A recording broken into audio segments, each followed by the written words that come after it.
नमस्कार दोस्तों। मन का एक ऐसा अनोखा मंत्र कि जिससे हम जो चाहें वो हमें मिलेगा।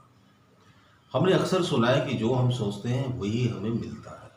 लेकिन ऐसा हम कई बार कर चुके हैं कि जो हम सोचते हैं, जो विचार करते हैं, वो चीज़ें तो हमें मिलती नहीं, और जो चीज़ें नहीं चाहते, जैसे दुख हम अपने जीवन में नहीं चाहते, तो दुखों की भरमार हमारे जीवन में रहती है। बीमारियां हम नहीं चाहते तो बीमारियों की भरमार रहती है, मुश्किलों की भरमार रहती है, कष्ट आते रहते हैं, गृह क्लेश रहता है, आर्थिक समस्याएं आती हैं। ऐसा क्यों होता है? तो आपको बहुत ज़्यादा क्लियरिटी मिलने वाली है इस बारे में।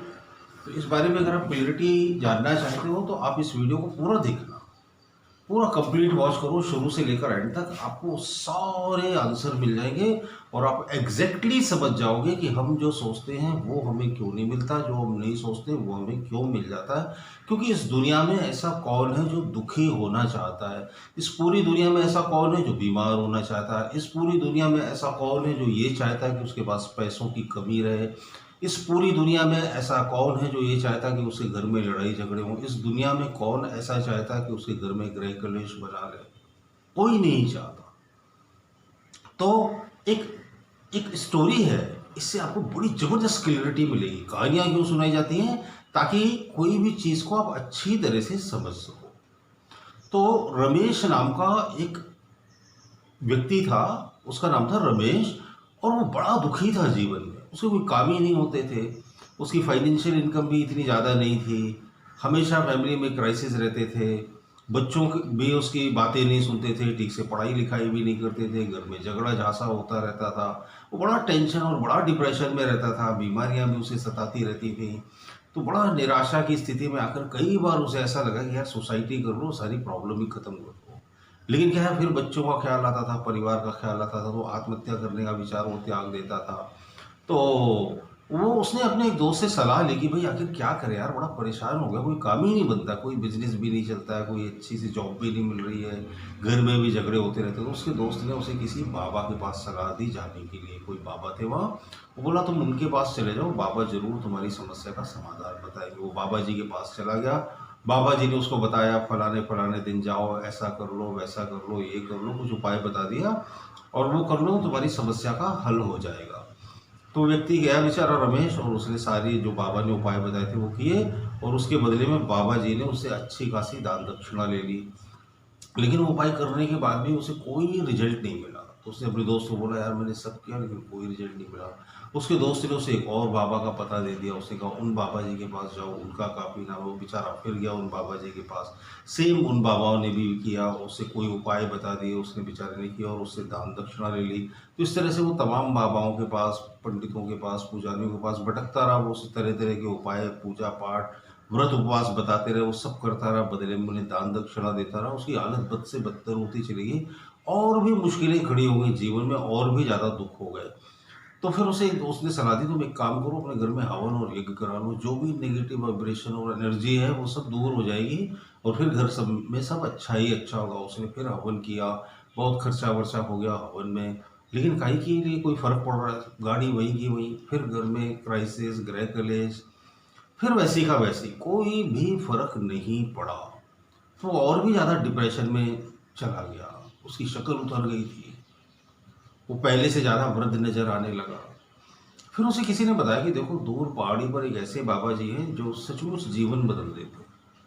तो उसने बोला हाँ इतने बाबा तो हो गए, चलो उनके पास भी जाकर देख लेते हैं, क्या फीस है उनकी, क्या दक्षिणा लेते हैं। उसने बोला कोई दक्षिण ही नहीं लेते, फीस ही नहीं लेते। तो उसे थोड़ी खुशी होगी, चलो कम से कम फीस तो नहीं लेते।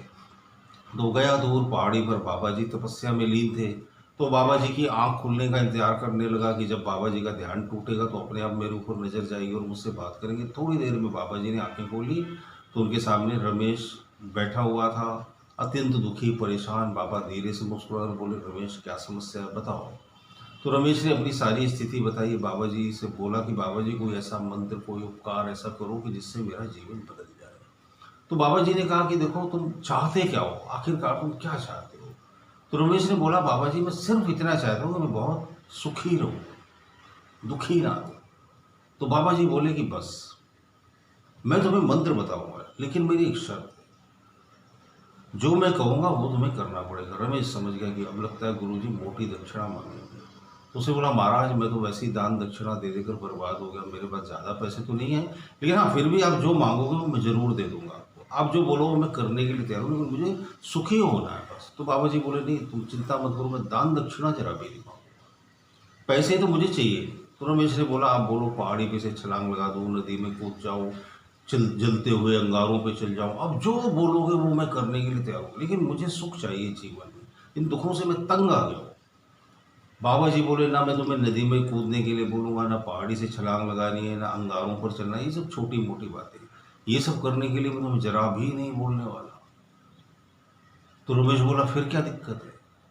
उन्होंने कोई दिक्कत नहीं है, तुम्हें बस सिर्फ एक सेंटेंस बोलना मैं बहुत सुखी हूँ, और बस यही बोलते रहना है, और मन ही मन में बोलना है, मुंह से नहीं बोलना है, जबान नहीं हिलानी, मैं बहुत सुखी हूँ, मैं बहुत सुखी हूँ, मैं बहुत सुखी हूँ।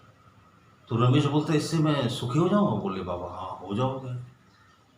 तो रमेश बोले इतनी सी बात है तो मैं बड़ी आसानी से कर लूँगा। तो बाबा मुस्कुराए और बोले ठीक है, लेकिन एक कंडीशन है। तो रमेश बोला क्या कंडीशन है?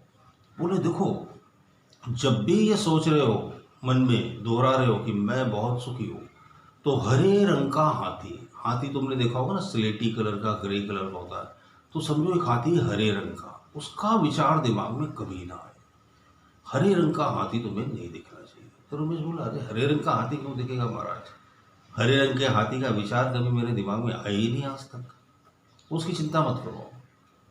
बस रमेश वहाँ से विदा हो गया बाबा जी के पास और चलने लगा, और बस मन ही मन में दोहराए जा रहा है मैं बहुत सुखी हूँ, मैं बहुत सुखी हूँ। और अचानक हरे रंग का हाथी दिखने लगा, एक हाथी जो हरे रंग का था और सूंड उठाए चला। सुना अरे ये विचार कैसे आ गया? तो उसने इस विचार को छिटक दिया, और फिर मैं बहुत सुखी हूँ, मैं बहुत काइज के लिए फिर थोड़ी देर में हरे रंग का हाथी दिमाग में फिर घूमने लगा, मैं बहुत सुखी हूँ, फिर हरे रंग का हाथी, हरे रंग का हाथी, हरे रंग का हाथी, हमेशा हरे रंग का हाथी दिख रहा है। अब वो अपने घर पहुंचा तो बस उसकी पत्नी ने पूछा कहाँ गए थे? हरे रंग के हाथी से मिलने। है चौंके, ये क्या हो रहा है? हर जगह हरे रंग का हाथी, हरे रंग का हाथी, वो तंग आ गया, हर जगह उसको हरे रंग का हाथी दिखाई दे रहा। उसका बच्चा भी ड्राइंग बना कर ले आया, पापा देखो मैंने हाथी बनाया है, और हाथी पर हरा रंग लगा दिया। उसने बोला यहाँ भी हरे रंग का हाथी, हर जगह उसे हरे रंग का हाथी दिखाई दे रहा। रमेश बड़ा परेशान हो गया, उसे सारी रात नींद ही नहीं आई, बहुत परेशान। वो भागा भागा बाबा जी के पास गया, बोला महाराज हम तो परेशान हो गए, जहाँ देखो वही हरे रंग का हाथी दिखाई देता है, मैंने बहुत कोशिश करी कि ना दिखे ना दिखे, बहुत कोशिश करी, लेकिन ये हरे रंग का हाथी नहीं दिखना बंद नहीं हो रहा। महाराज मुस्कुराए, बोले बेटा ठीक इसी तरह से तुम दुखों से बचना चाहते हो, लेकिन दुखों के विचारों को तुम जबरदस्ती रोकने की कोशिश करते हो, तो क्या होता है और भी हावी हो जाते हैं। तो क्या होता है तुम सिर्फ दुखों के ही विचार करते रहते हो, तुम जिस चीज़ को रोकने की कोशिश करते हो वही चीज़ तुम्हारी लाइफ में इंपॉर्टेंट बन जाती है। कोई भी चीज़ हो, कोई बैड हैबिट हो, कोई नेगेटिव थॉट हो, गरीबी के विचार हो, बीमारी के विचार हो, खराब रिलेशनशिप के विचार हो, तुम नहीं चाहते कि तुम्हारे दिमाग में आए हो, तो तुम क्या करते हो, उनसे बचने की और उन्हें रोकने की कोशिश करते हो। तुम जितना बचने और रोकने की कोशिश करते हो वो उतना ही ज़्यादा हावी होकर तुम्हारे मस्तिष्क में आते हैं। मैं बहुत सुखी हूँ ये विचार तो बहुत कम आया, हरे रंग के हाथी, हरे रंग का हाथी, तो तुम्हारे बेटे ने भी तुम्हें उसकी तस्वीर बनाकर दिखा दी। तो यानी कि हमें क्या करना है, हमें जो दुख के विचार हैं, गरीबी के विचार हैं, खराब रिलेशनशिप के विचार हैं, बीमारी के विचार हैं, उन्हें रोकने की कोशिश नहीं करना है, नहीं करना है, उन्हें इम्पोर्टेंस नहीं देना है, सिर्फ मैं बहुत सुखी हूँ यही दोहराना है। वो विचार आ रहे हैं तो ध्यान ही मत दो उसकी तरफ, रोकने की कोशिश करिए और चुप गया। जैसे हम नहीं चाहते कि हमारे जीवन में एक घटना घटे, तो हम क्या सोचते हैं यार मैं कभी बीमार नहीं पड़ना चाहिए, मेरा बीपी कभी नहीं बढ़ना चाहिए, मेरी इनकम में ग्रोथ होना चाहिए। लेकिन होता क्या है कि हम नेगेटिव थिंकिंग के विचारों के बारे में ही सोचने में उलझ जाते हैं। हम नहीं चाहते कि हमारे दिमाग में नेगेटिव विचार आए, लेकिन क्या होता है हम उन्हें रोकने के चक्कर में अपने दिमाग में झाड़ा बुला लेते हैं। तो महाराज ने कहा तुमने उन विचारों को रोका, इसीलिए वो तुम्हारे मस्तिष्क पर हावी हो गए। विचारों को रोकना बंद कर दो तो मस्तिष्क पर हावी नहीं हो पाएंगे। जिस चीज को आप रोकने की कोशिश करते हो वो उतनी डबल ट्रिपल फोर्स से आपकी तरफ आती है। जैसे सड़क के किनारे कोई कुत्ता बैठा हो और आपको कुत्तों से डर लगता है, अक्सर ऐसा होता है ना, जो लोग कुत्ते से बहुत डर लगते हैं और दूर कहीं रोड पर कुत्ता बैठा तो वो उसी को घूर घूर कर देखेंगे, सारा ध्यान उनका कुत्ते की तरफ रहेगा। अब कुत्ते की तरफ आपका ध्यान रहता है तो कुत्ते का ध्यान भी आपकी तरफ जाता है, आंखों से आंखें मिलती हैं, कुत्ता आपके अंदर से डर के वाइब्रेशन को पकड़ लेता है। जैसे डर के वाइब्रेशन आपको कुत्ते से हो रहे हैं वैसे ही कुत्ते को भी होने लगते हैं, सेम वाइब्रेशन क्रिएट होते हैं ना। अब कुत्ते को डर लगता है कहीं ये पत्थर ना मारे, कहीं ये कुछ ना मारे, तो वो भौंकने लगता है, गुर्राने लगता है, आपको काटने को दौड़ता है और आप भागते हो। अगर आप ऐसा ट्राई करके देखें ना कि कुत्ते की तरफ ध्यान ही मत दो आप देखना वो भी आपकी तरफ ध्यान नहीं देगा और बड़ी आसानी से आप निकल जाओगे। ठीक ऐसा विचारों की तरफ भी होता है। जिस विचार की तरफ आप ध्यान देते हो वही मस्तिष्क में रोटेट होता है, घूमता रहता है और वही सच बन के आपके सामने खड़ा हो जाता है। फिर आप बोलते हो मेरी किस्मत खराब है, बाबा जी कोई मंत्र बताओ, हवन कराएं, यज्ञ कराएं, पूजा पाठ कराएं, कुछ भी नहीं करना है। आपको क्या करना है, नेगेटिव विचारों की तरफ ध्यान नहीं देना है। इस बात को बहुत अच्छी तरह से समझ लो कि ध्यान नहीं देना है, सिर्फ पॉजिटिव विचारों को मन का मूल मंत्र बनाकर दोहराते रहना है। मैं बहुत सुखी हूँ, मैं बहुत सुखी हूँ, मेरे सब काम अपने आप बन रहे हैं, बस आप इतना दोहराते रहोगे।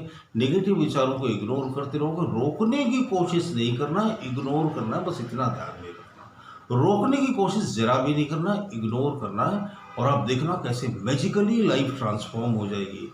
मुझे उम्मीद है कि इस कहानी से जरूर आप इस कहानी की डेप्थ को समझ गए होंगे और नेगेटिव विचारों से कैसे बचना है, लाइफ को कैसे बदलना है, उसमें आपको जरूर सहायता मिलेगी। इस तरह के और भी वीडियो देखना चाहते हैं तो कृपया चैनल सब्सक्राइब करें। कमेंट बॉक्स में जरूर कमेंट करिएगा कि वीडियो आपको कैसा लगा। बहुत बहुत धन्यवाद।